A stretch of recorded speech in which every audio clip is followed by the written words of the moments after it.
How are we doing, YouTube? So this is going to be my review of the 2021 Honda CB500F. I've had this bike for about 3.5 months now, and I've put about 3,500 miles on it. So now's probably a good time to do a review on it. Now I've got plenty of miles under my belt. This one's the matte black. I actually wanted the red one, but I just got a good deal on this bike from the dealership from brand new. So I just took it rather than complaining about the colour, and it has kind of grown on me. I wouldn't say it's really a matte black, I'd say it's more of a satin black. You get the silver trim on this one, front and back. Little Honda CB500F sticker there, that is stock. You get this air ducting under the seat as well, which I think looks quite cool.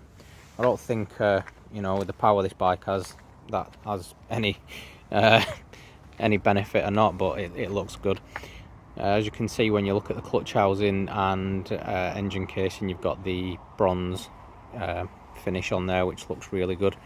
One thing that I think is really cool for this bike, obviously with it kind of being not a budget, but it's sort of like an entry-level big bike, they have put Michelin Road 5 tyres on, which are a very good tyre. I've ridden a few bikes with other Dunlops and stuff, and these genuinely have been the most sticky tyre I've ever had, to be honest. So that's pretty good that they put these on an entry-level bike. The forks are just your normal way up, conventional forks. Lighting is LED all round, even indicators, so that's pretty good. I absolutely love this bike. I mean, for the money you pay for them and everything, you know, 47 horsepower, so it's A2 compatible. Or just if you just don't want something that's going to, you know, absolutely rip all the time and you potentially lose your license, then, you know, this is a fantastic bike. The only thing I've done to it so far is, as you can see, I've got a Black Widow exhaust on there. That's only the end can at the moment, but I have literally just ordered the downpipes as well. And if you come and look at the dash, I have a little cover over there as well. Normally none of this bit's here, it's just one big square screen. I'll just show you the screen as well. It's night time now, so you can see it lit up nicely. So there it is. You've got a gear indicator, revs, fuel gauge, your average miles per gallon. It can actually stay that high. This bike is ridiculous on fuel. I usually average around at about 80 miles per gallon, but I've only just filled up and come around the corner, so that's why it's showing that well. As you can see, I've done just short of 3,500 miles. Got a temperature gauge, speedometer, clock, and a few other options in there as well. In fact, I'll just show you the lights as well. Then nice LEDs. Yeah, pretty cool. The mirrors are your standard ones you get on all Hondas. Switch gears, again, standard Honda gear. Really good switches, you know, when you've clicked them on and off, because you can feel it. Yeah, so what can I say about it so far? Like I said, I've had it 3,500 miles. I've done motorway miles, I've done country lanes, I've done a bit of everything really. And one thing I can say about it is I have previously had a Honda CB500F as my first big bike. I only passed my test last September, and with that bike, it wasn't that it was too powerful, it was just I wasn't sensible enough for it. So I got rid of that and wanted something less powerful. So even before this one, I got the 500X, which is the adventure version of this, but it's the same engine, same gearbox, same everything. It's just taller, got some fairings on it and a screen and stuff, and I love that bike.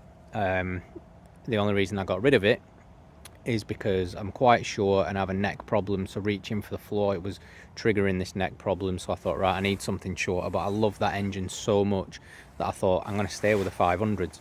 And it was either a choice of, because there's four that are the same, there's the CB500X, there's this, the 500F, the Honda Rebel, and the CBR 500R.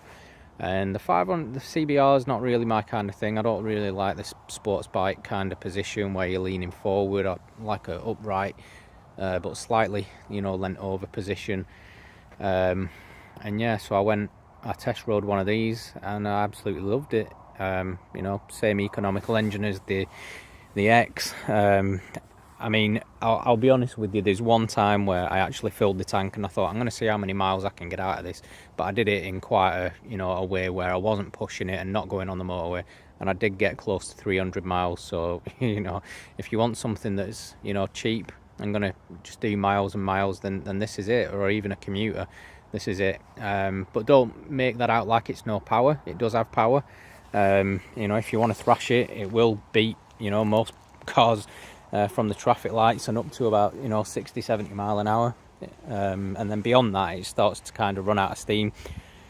Kind of does. I think on paper it says they do 115. I think 105, 100, you know, 105 is probably more realistic, and that's probably dependent on how much you weigh and stuff like that. I'm only like 11 stone. I don't like carry any, you know, obviously you can see I don't have a top box. I don't really have any additional weight on the bike, and it pulls absolutely fine for me. Like I said, with a CB500F, it was just a little bit too much. I was pushing my luck and, you know, going too fast all the time, and I thought I'll get something a little bit less power, and this just ticks all the boxes. Quite a lot of customization options for it as well. You can get seat cowls, screens, stuff like that. So I mean, we're in the middle of summer now, it's middle of July, but when it comes to winter I'm probably going to put a bit of a screen on there, maybe some hand guards, and I keep tempting to put some more spotlights on the front. Not that there's anything wrong with the lighting, that's another benefit of it as well. The headlight on this bike is absolutely fantastic on you know, whether it's just on, you know, its normal light or whether it's on high beam. Can't really say anything bad about it, other than the only drawback about this bike is if you wanted more power. But if you're happy with 47 horsepower or you're on an A2 license, then this is the bike of choice, because it doesn't need anything doing to it. It doesn't need restricting because it's already at the A2 limit. I'm on a full category A, but again, I'm more sensible on this bike. It doesn't have an inline 4 engine. It doesn't egg me to, you know, push it and push it. And again, you know, when you're getting over 240 miles per tank, even if you're pushing it, I've heard other people say they don't get anywhere near that, but again, I think body weight comes into it and stuff as well. But yeah, you know, the fuel efficiency, the performance and everything, it's perfect for me, and I absolutely love this bike. But yeah, that's just my quick review. I'll probably try and get some more videos done about this bike and on the bike, but yeah, that's pretty much it.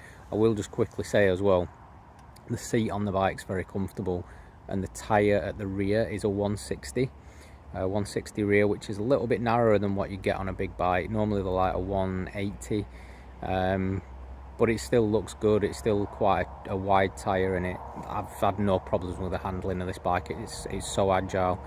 It wants to lean all the time.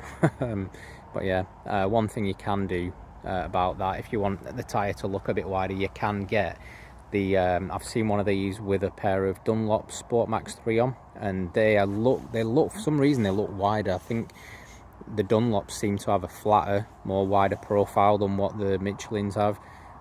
But yeah, I might put them on next just for the aesthetic. But yeah, that's my quick review on this bike. If you have any questions about the bike, or if you own one, fire away, stick some comments in, and I'll definitely get back to you. It'd be good to have a chat and talk about this brilliant little bike. And yeah, like I said, I'll try and get some more footage of me actually on the bike and stuff, and we'll see if we can get a little channel going. But thank you for watching anyway. Don't forget to drop me a like, and I'll see you in the next one. Cheers guys, bye.